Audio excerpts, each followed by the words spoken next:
All right, good morning, guys. Melissa here. I'm finally starting to wake up and I gotta get going to work, but I wanted to share something.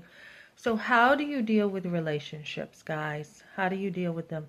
Mostly, you want skill. That's what you want to do. When I was married to my husband, he would say, "Don't rock the boat. Don't say anything to my grandmother because she likes trouble. She likes to start things, etc., etc."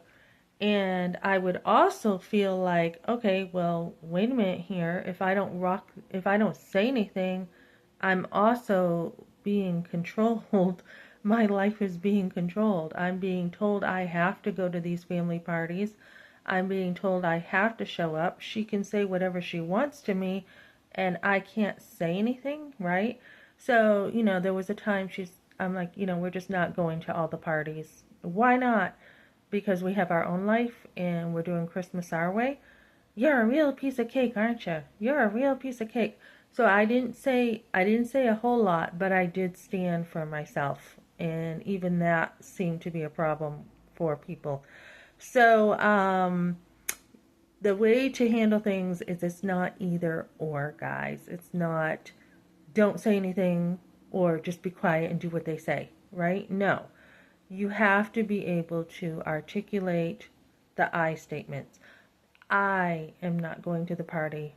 I have things to do. And you need that relational skill to put in there so that you can have that balance.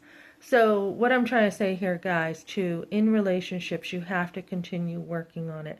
How do I deal with this? How do I deal with that? How do I deal with a husband who left? How do I deal with a husband who's watching my social media? You know, someone said something that was funny of why he's watching, but I won't repeat that. So, you got to be able to know how, you know, see through the facade, so to say, see through the lines, and be able to see what's really going on. So my husband, and I say husband before God, is lonely right now. He is very lonely. Is he willing to do the work? That's the question. Is he willing to do the work and communicate? Communication is the biggest key in relationships.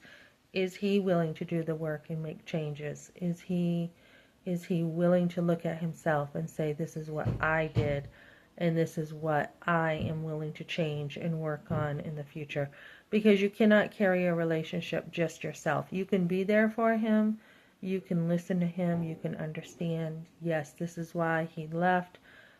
This is how he felt. Maybe he was coerced, maybe there was influence. Maybe he was going through a hard time. Maybe it was a midlife crisis. But he also has to do the work, ladies.